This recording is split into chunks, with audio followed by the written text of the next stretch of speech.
probably noticed I don't feel about that war the way we were told we were supposed to feel about that war, the way we were ordered and instructed by the United States government to feel about that war. You see, I tell you, my mind doesn't work that way. I got this real moron thing I do. It's called thinking. And I'm not a very good American because I like to form my own opinions. I don't just roll over when I'm told to. Sad to say, most Americans just roll over on command. Not me. I have certain rules I live by. My first rule, I don't believe anything the government tells me. Nothing. Zero. Nope.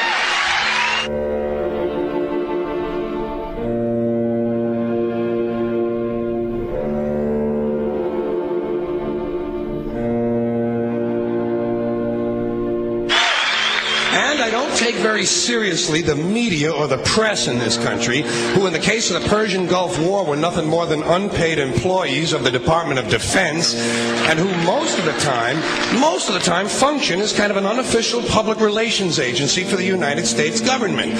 So I don't listen to them. I don't really believe in my country. And I gotta tell you folks, I don't get all choked up about yellow ribbons and American flags.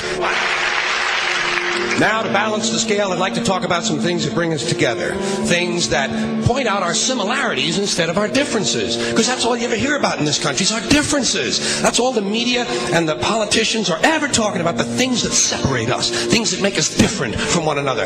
That's the way the ruling class operates in any society. They try to divide the rest of the people. They keep the lower and the middle classes fighting with each other so that they, the rich, can run off with all the fucking money. Fairly simple thing happens to work. You know, anything different, that's what they're going to talk about. Race, religion, ethnic and national background, jobs, income, education, social status, sexuality, anything you can do, keep us fighting with each other so that they can keep going to the bank. You know how I describe the economic and social classes in this country? The upper class keeps all of the money, pays none of the taxes. The middle class pays all of the taxes, does all of the work.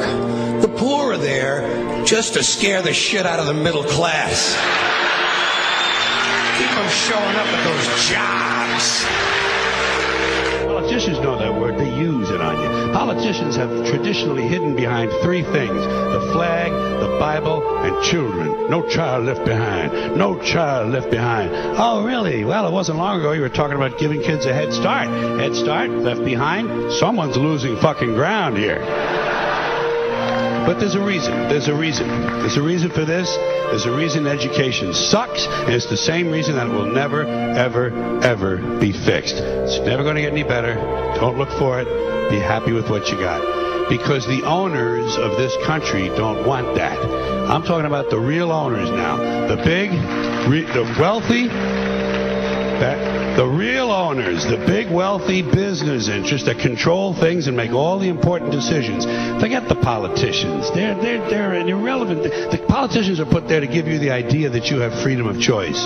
You don't.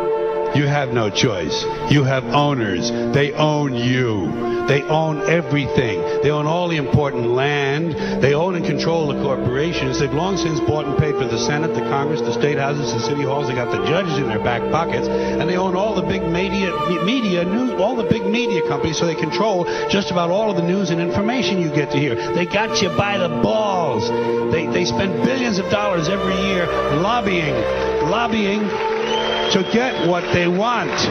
Well, we know what they want. They want more for themselves and less for everybody else. But I'll tell you what they don't want. They don't want a population of citizens capable of critical thinking. They don't want well-informed, well-educated people capable of critical thinking. They're not interested in that. That doesn't help them. That's against their interest. That's right. You know something? They don't want people who are smart enough to sit around the kitchen table and figure out how badly they're getting fucked by a system that threw them overboard 30 fucking years ago. They don't want that. You know what they want? They want obedient workers. Obedient workers. People who are just smart enough to run the machines and do the paperwork, and just dumb enough to passively accept all these increasingly shittier jobs with the lower pay, the longer hours, the reduced benefits, the end of overtime, and the vanishing pension that disappears the minute you go to collect it. And now they're coming for your Social Security money. They want your fucking retirement money. They want it back so they can give it to their criminal friends on Wall Street. And you know something? They'll get it. They'll get it all from you sooner or later because they own this fucking place. It's a big club, and you ain't in it. You and I are not in the big club.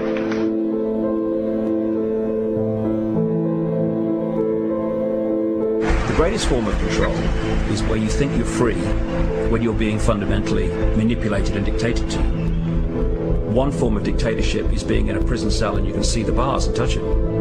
The other one is sitting in a prison cell but you can't see the bar, you think you're free. What the human race is suffering from is mass hypnosis. We are being hypnotized by people like this.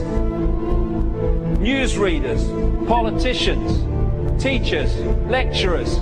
We are in a country and in a world that is being run by unbelievably sick people. The chasm between what we're told is going on and what is really going on is absolutely enormous. The greatest hypnotist on planet Earth is a oblong box in the corner of the room. It is constantly telling us what to believe is real. Historically, the control and manipulation of political opinion has been the Freemasons' main weapon in gaining control of countries and states. Once in control of the rulers and politicians of a country, laws and political structures could be changed in accordance with their agenda. However, since restricting the body does not necessarily mean restricting the mind, the Freemason recognizes that their plan for a global government hinges completely on subduing the masses to their agenda, and thus eliminating opposition to their cause. And the greatest threat to their plan, posing more danger than any army or law, is the threat of a free-thinking mind.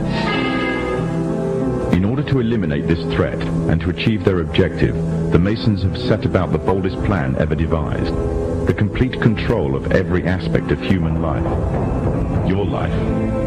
And the weapons they are using against you are in your very homes, entertaining you and your children, and gradually indoctrinating you without you even realizing.